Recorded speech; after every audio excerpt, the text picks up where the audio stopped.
Good morning, everybody. I'm smiling because I know what's coming. It is the 17th of July. It is Friday at last. We've worked so hard this week, haven't we? No, probably not.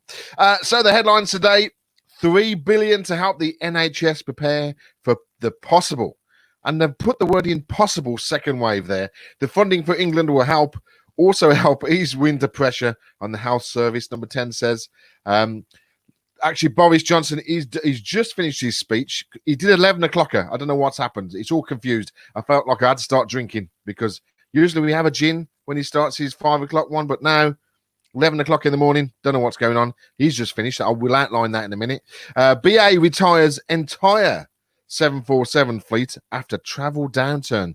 British Airways is permanently grounding its jumbo jets, which were nicknamed the Queen of the Skies, and they are going back in time. My favorite plane, because I used to be a plane spotter.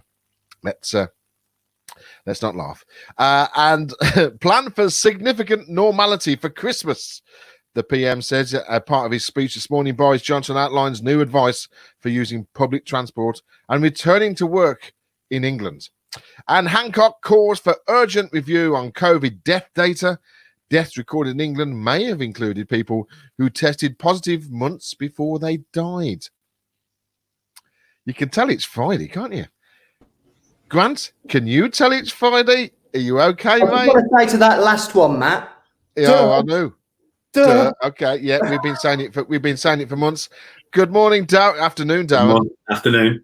Yeah, when it's midday, you have to say morning, afternoon. I'll see you both. Yeah, that's the way it is. Ben, good afternoon, good morning to you. It's always good, isn't it? That's the point. It's good. It's just a good day. Anyway, cheers, everybody. Just finishing up a little bit. Peach cider. Cheers. Yeah, that's it. Yeah, that's Is that the gin? You started the gin. For a second, I thought you were drinking Guinness there. Just a white top. Boris was on. You have gin, I have Guinness. Yeah, that's it. Yeah, it's just weird he was doing his 11 o'clocker. So it's Friday then. It's an exciting day because Grant has got a rant. Oh, there you go. Grant's rant. There it is. There's a bit already. That's a thing. Grant's rant. So everybody stand by, put your metal hats on because no. To be fair, Matt, it may well be somewhat diluted because I've already vented on you. Yeah. Phone call came in. Save it. Yeah, 25 past 11. I thought, what's he ringing me for? Something's gone wrong. And he just went down the phone. And I went, no. Now, hold it back. Give it half an hour. You'll be fine. He was making me research stuff. I would have to type it out. Anyway, Grant, you've got the floor, sir. You've got the floor. All right then, guys. So let me tell you what has incensed me this morning, because as anybody that listens to the show regularly will know, I'm questioning a lot of the stuff that's going on in terms of lockdown and COVID, and all I'm really doing is looking for facts. I just want to understand what's going on, because whenever I do dive a bit deeper into the facts, things just don't stack up in terms of why we've locked down, and that's the thing that's crucifying me. And that's because as a business owner and as a human being, you want the best for everybody. You want the best for business. You want the best for people. So this morning, I've just put my house on the market. In the UK, stamp duty, which is the tax that you pay when you buy a house and you pay to the government, has been stopped up to £500,000, which basically means that it's going to get the property market moving. So I thought, do you know what? Good time to move, put my house on the market, and I had my first viewing this morning. Lovely young couple who had just had 6 weeks ago their first child, beautiful baby daughter. And the guy came to the door and he was really respectful. He had a face mask on and he had, gloves on, which is fine. I said, brilliant. I said, if you want to come in with your wife as well, that's no problem. And he said, no, it's okay. My wife's going to stay in the car because we are shielding our baby, who is 6 weeks old. And I said, oh, right. Sorry to hear that. What's wrong with the baby? They said, no, nothing. I said, well, why are you shielding then?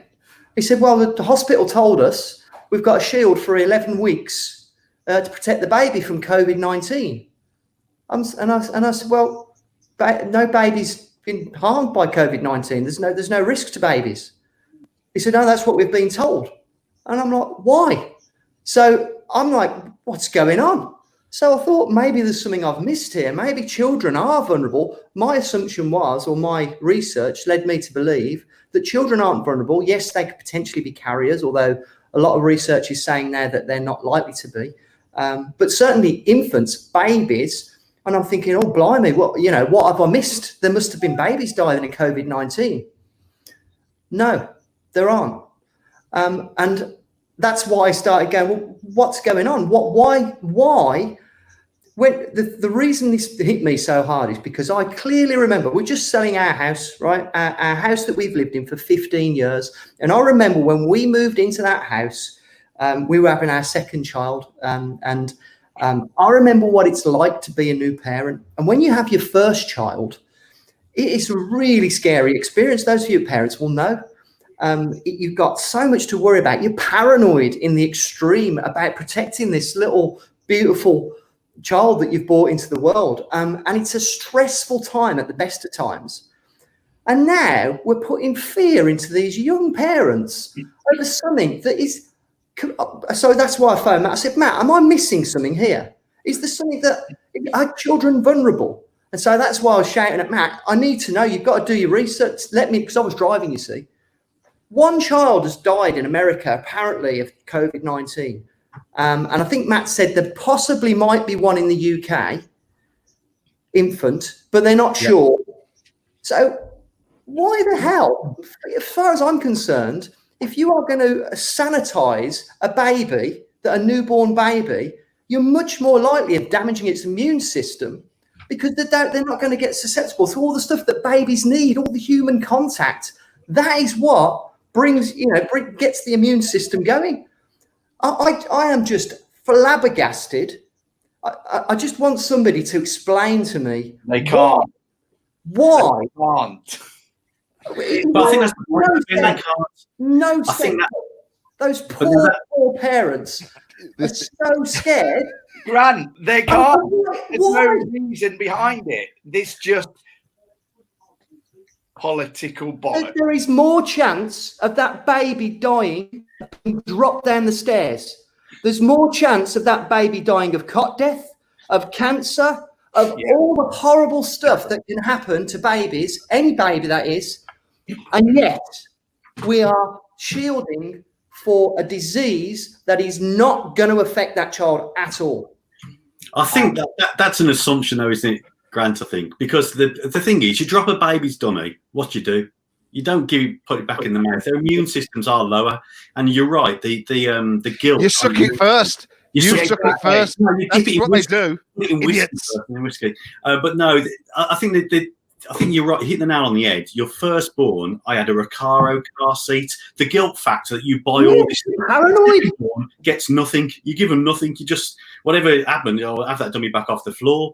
But I think that the reality is that you start off with that paranoia regardless of COVID. I think COVID's just another anomaly, and I think. But then a baby's immune system is lower, so there is a chance.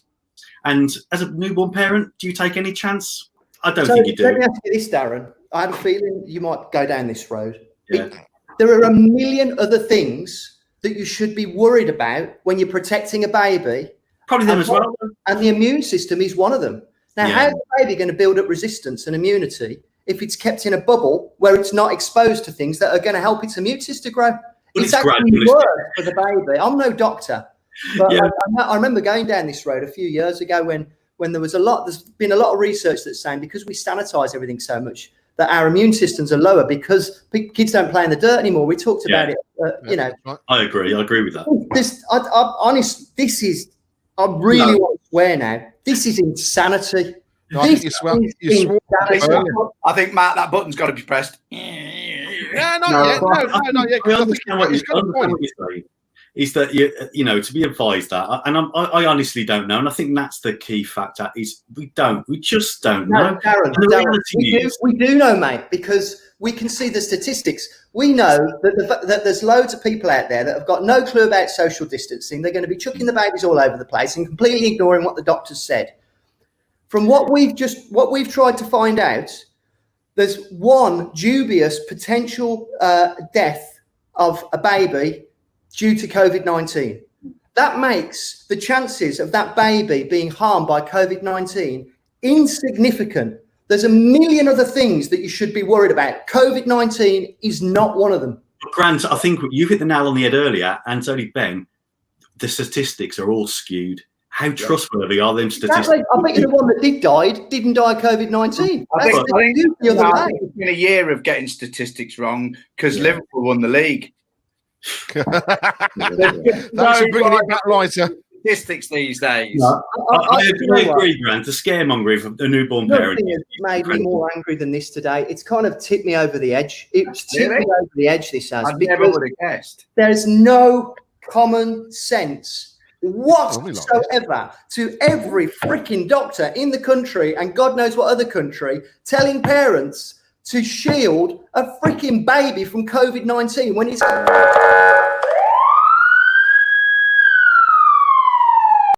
That's it. There you go. Calm down, Grant. Grant, calm down. It's still going. Calm down. Right. Let's debate it. I hope immunity. there's a doctor out there that can put me straight and calm me down and make me feel better that the world hasn't gone mad and say no. He can't see you. Right. Ben, say something. I say you do something. The doctor can't come and see you because of the risk. You joke about that. I've got an experience to talk about that. The reason I haven't been on the show is I got bit by insects, mozzies or something, and I had several bites. And the one bite was on my arm, and my arm ballooned up, and my ear. I looked like Will Smith out of a hitch. You see, he was out there. But to get to see, so I thought, okay, this is just a bit dodgy, but I phoned my sister who's a nurse. She said, got to be really careful. Sepsis can set in quite quickly, and it can be quite fatal. Once you get a skin infection, once you get a skin infection, it can be quite nasty. So I was like, oh, especially your age. I've shut your face. So so I did the online sort of thing where you send some photos to your GP surgery, send them some photos of the bites on my arm. They prescribed me then some antibiotics, but as the day went on, it started to get bigger. And I was thinking, this isn't good. This is starting to worry. My hand's starting to tingle. You know, I'm not feeling this, and these antibiotics aren't going to be quick enough. So I do the usual 111. They triage me because I can only get to my MIU now. I can't go to my minor injury unit because you have to go via 111. I can't just walk in because of COVID. So I have to go via 111. They go through the triage. Say, okay, yeah, you need to go to your GP. Yeah, but I said the GP has not seen anybody. So that's why I phoned you. Oh, okay, I'll get another triage person, the next level, to call you back. That doesn't happen for an hour or so, starting to get a bit worse. So the missus then phones the GP surgery back up again and says, look, can someone just see him? Because I don't need to go, because now they're talking about intravenous antibiotics, and his hand's starting to tingle. So she then gets there's a paramedic at our surgery. She's speaking to our who's a lovely guy. Our surgery's brilliant. And he said, call 999. I said, joking? No, seriously, he was hand tingling. So I now I've got 111, GP and 999, all going from 8:30 in the morning. I just want someone to look, you know. So then we call 999, they triage me, we'll get someone to call you back. So I'm waiting for the 999 to call me back. My second triage from 111 calls me back. And she tells me, you're stuck in the system. So great. In the moment, I might be dying shortly, so you can speed the system up, please. But so anyway, so she tells me, look, this is really silly. You just need to be seen. Because she said, I do think you need to get a hospital. I do think you're going to need intravenous antibiotics. Just a shot. I said, I don't want to go into my hospital because I'm screening my son. There you go. Yeah, but that's fair enough, though. There's a reason there. Yeah, I've got a disabled son with low immune system, so I don't want to go. I don't want to go into a hospital, which is we'll all acknowledge is a breeding ground. Yeah. For COVID, I don't want to go in there unnecessarily if I don't have to. So she says, okay, I'll phone your GP surgery. Next thing you know, the GP surgery phones back. Okay, you can come in at 4. It's 3 o'clock. I'm still dying. You know, so I've got 999 still haven't called back. So literally go to the GP surgery, walk in, 3 minutes. So I have to do the temperature check on your head, wash your hands, wash the temperature thing down, go sit in there with it. You've got to go with a mask. Only 4 people at once in the waiting room. I'm in and out of there in 3 minutes flat. You don't need intravenous drip, to carry on taking your antibiotics, double up for today, trot on. And that and then when I got home, I got the 999 call. They called me back 2 hours later. So that took so much resource because the GPs, because of COVID, are not seeing people, but the nurses are. And it's just gone mental. So I agree with some of this hysteria. It's just like we're going around in circles because of the hysteria. Bonkers that somebody who works at Tesco's can see you every day, no problem. And yet a GP can't. Yeah, but the only thing I would say, my sister being a nurse, which has a massive benefit as well, which I'll explain in a minute, but my sister being a nurse, she said if one of them reports a temperature, they all have to isolate because they're all in contact with each other. So you could literally lose a whole surgery of doctors because of the isolation rule. The benefit, sorry, Matt, I just want to go over the benefit first because we did the quiz night. Say a joke anyway, don't we? Oh, so you've killed it for him, Darren. Sorry, yeah, no, carry on. But on the night, so I'm now thinking I've booked a week off, so I'm off this week. I've been ill for the chuffing week, and I'm on antibiotics, can't drink. So I'm on the phone to my sister, or on my quiz night, bingo night to my sister. And she said, "What are you drinking?" I'm on antibiotics. You can drink on antibiotics. Of course you can. There's only one type that you can't drink on. So there is benefits to it. It just lowers the strength when you drink. It just lowers the strength. No, my thing was obviously got into the doctor and he said, I don't know if I should do it now. I said, go on. So, yeah, just leave the swelling. Just take the pain away. But that's a different joke altogether, isn't it? Yeah, it is. No one knows that one. If anybody remembers that old joke, it's all right. It's fine. Anyway, so is it there now? You still got the swelling? No, I'm fine. I got some bites. I got some marks somewhere, but yeah, I'm fine. I'm all right now. The antibiotics work in my life. That story, Darren, it makes you wonder how many people have been through that, right? But then just died whilst they're on the phone. Well, they've said this. You know what? And it was a possibility. He said if you see a red line start going up your arm, I'm like this, constantly looking for my arm. But you're right. But I have to say, 111 is an appalling service. We came up to Birmingham on Christmas, and all four of us had bad chest infections, and my son suffers madly from it, and we could not get in. I was driving to Heartlands Hospital saying, I'm taking them in. He said, you can't. They won't accept you unless you've gone through 111. And I've been onto 111 for 4 hours. Each time I did one person, I had to drop the phone and call them back. They wouldn't accept me doing them, my wife and then my other child. And we were, when I say ill, we were properly ill. And it was just mental. I said, I don't care. I am driving in. And I said, what, you're going to turn away a disabled son? He said, they will. I said, yeah, right. But it's just, the system is, don't get me wrong, it's a wonderful system. The NHS is wonderful. It really is. But it is broken in so many ways. It's such a shame. And because they are absolutely, completely, you very, very rarely find, shall we say, a person within the staff that got a broader view.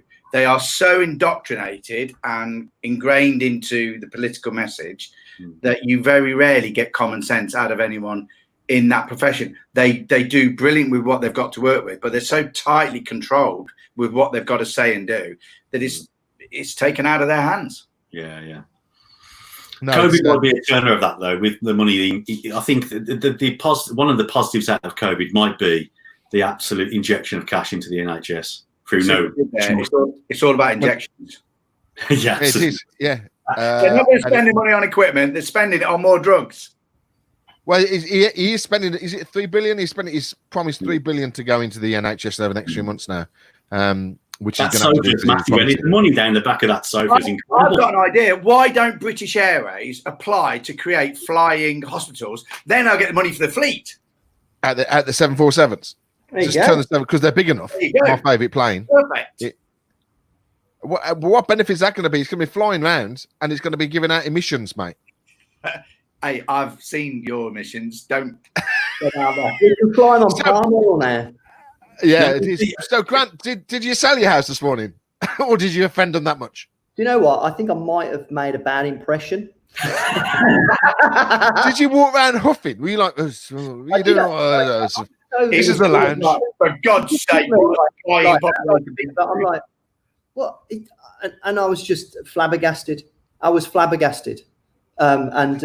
probably didn't do a great job of selling my house. Of course, I'm showing people around the house because of social distancing and whatnot, because so the estate agent doesn't do it. I'm speechless now. I've seen your selling technique, Grant. It's quite severe. You can't sell a house like that. You're going to buy it or not? Buy it. I Yeah, you have to be Can I careful. just ask a question? Because I really sometimes think I've missed the plot as well. So I would just randomly, we were watching Gogglebox last night, and just randomly one of the things. Quality. Sorry? Not Quality, yeah. that is. No, Well, it isn't quality. Kirsty loves it. So we're watching Gogglebox, and one of the clips was from the Saturday when they opened up all of the pubs on July the 4th or whatever it was. And it showed thousands and thousands and thousands of people, which we all know, because of the oppression for so long, July the 4th, everyone went crazy. And some areas, there were hundreds of thousands of people in the streets. And obviously we had the same sort of thing with the hottest days of the year, with all the massive beaches crowded. And They haven't got that one anymore. because of the statisticians being wrong, we had celebrations in Liverpool. And in all of these areas, thousands of people broke the rules.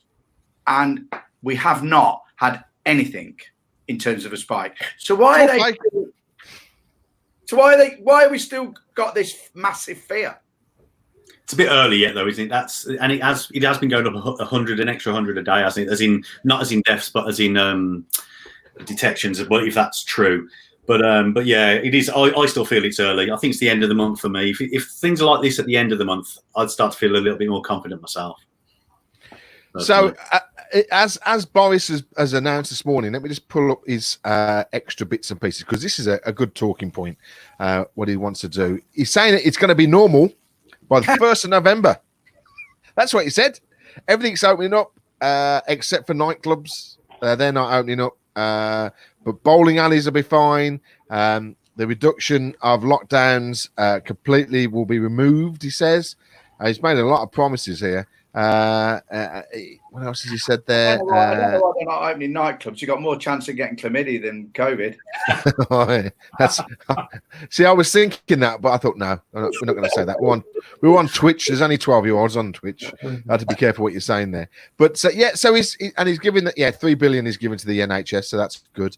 But it's just. What about theatres, Matt? Does it say about theatres? No, nothing about that, because didn't they? They've already covered that, haven't they? Opening. Sorry, let me just see if they're talking about theatres opening. Talk amongst yourselves a second. Yeah, Somebody asked a question. Theatres thing, because you can get on a plane and sit within 6 inches of each other, but you can't go in a theatre where you could actually have every other seat, maybe. Or you can go to a football stadium and sit outside in the fresh air. Yeah. You can't do that, but you can. Oh no! Football stadiums are going to be stadium sports will be back to normal by the 1st of October. He says on here, Okay. as long as nothing falls over, obviously. Is there a caveat to it? Well, yeah. It's going to be completely updated all the time. The caveat is by the time we get to October, when 30% of the working population have been made redundant and we've got no money and everything's on its arse, he'll have to do something anyway. So you might as well go to football matches.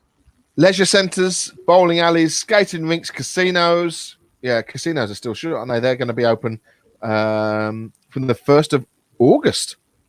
That's going to be as well.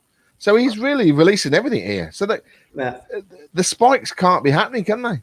When I sort of looked on the Office of National Statistics to try and figure out what's the sort of incubation period and all that sort of stuff, it was around about 2 weeks.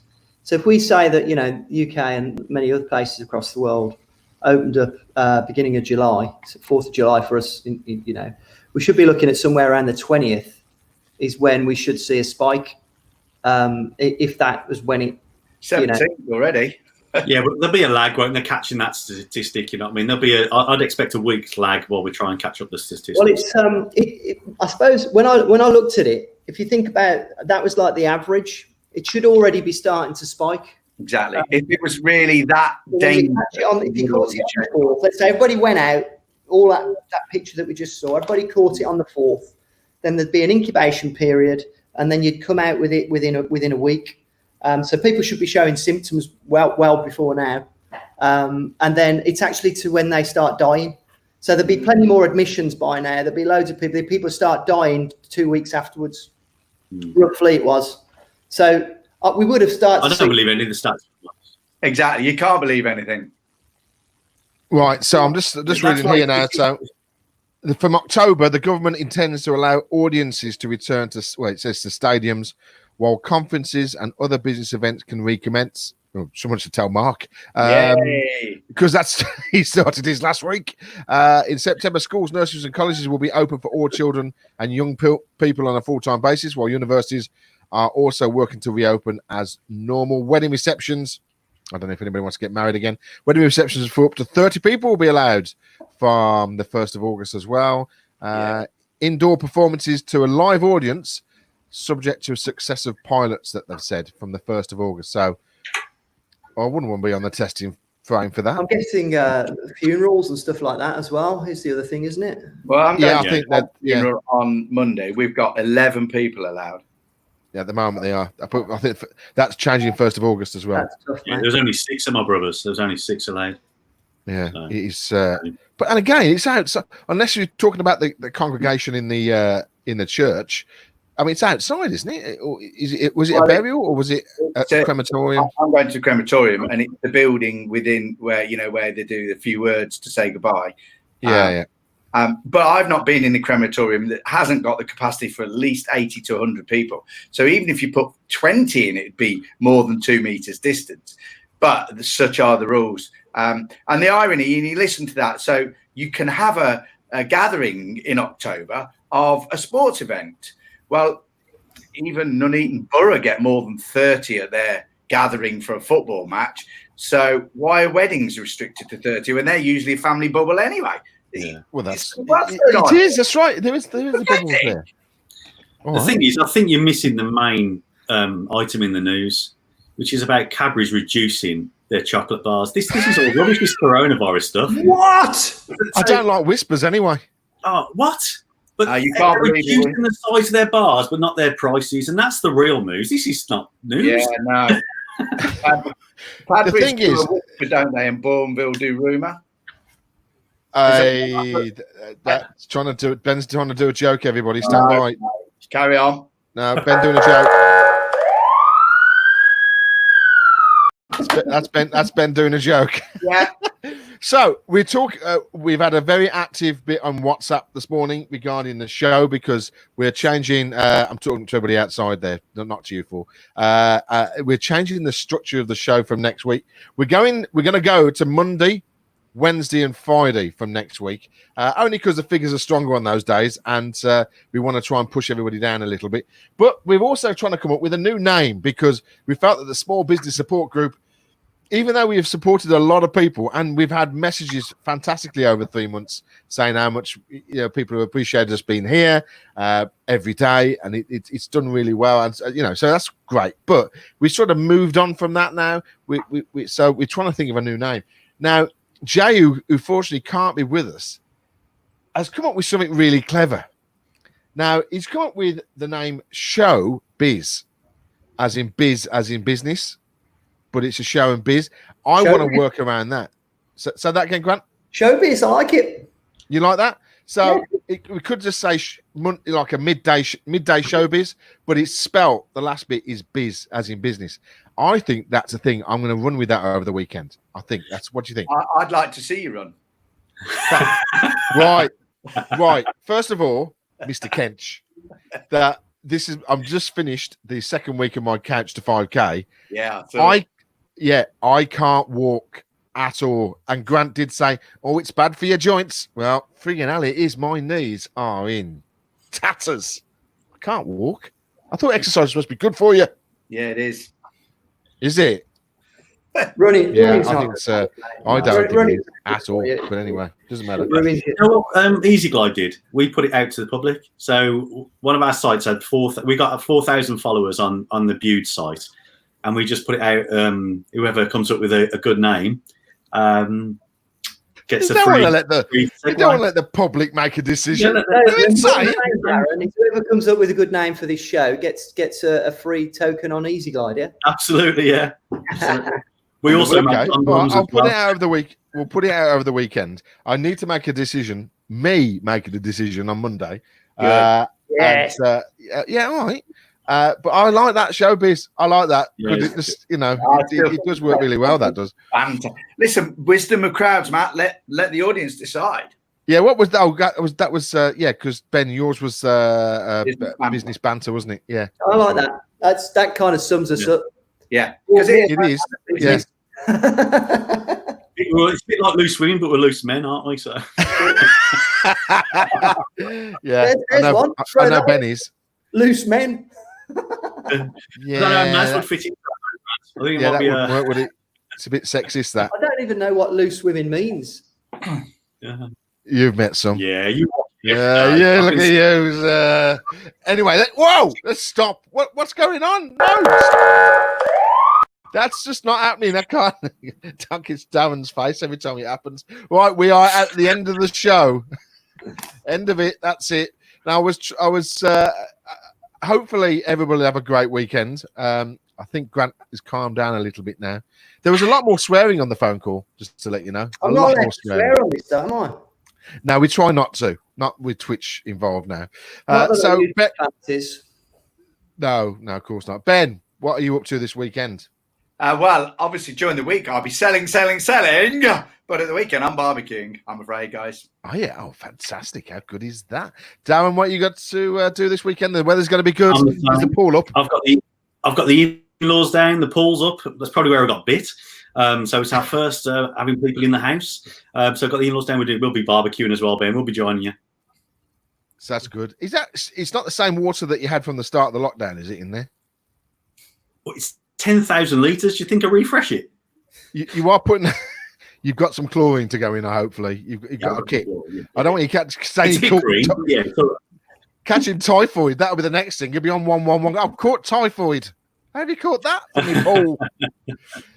Grant, you're selling houses for the weekend, I take it? Yeah, I'm a real estate guy at the weekend. How many appointments have you got? You must have a few, haven't you? No, I've only got one just one so far for the weekend. Waiting for another one to confirm. So good time to tell before everything goes down about 25%. That's not going to happen. So don't say that as well, mate. We're going into the biggest depression since the war. No, we're not. Rubbish. No, because that I'm just looking got loads of money. I'm thinking of Grant's opening line when he opens the door. Hi, what's your views on COVID? Take that mask off, mate. You're coming in here. Yeah. He'll be there with the camera, won't he?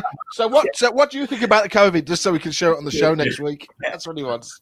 Right then, everybody. I've got the B93. No, it's just the house party tonight at 7:00, and then I am going to a barbecue tomorrow. Yeah. So I'm going outside the house. Woohoo! Yeah. So clarity, you coach to 5K, is that running up and down the stairs in the house? Jesus Christ, no, mate. I'm actually out, but I've got a very, very big green, which is you should see my map, because literally it's like this. I'm just doing that for 5K. But yes, it's thanks for asking now, Ben, and taking the piss. That's great. Anyway, we will see you. We will see you Monday at 12:00. Don't forget, it's Monday, Wednesday, Friday next week. See you, everybody. Hasta luego. Yeah. Bye.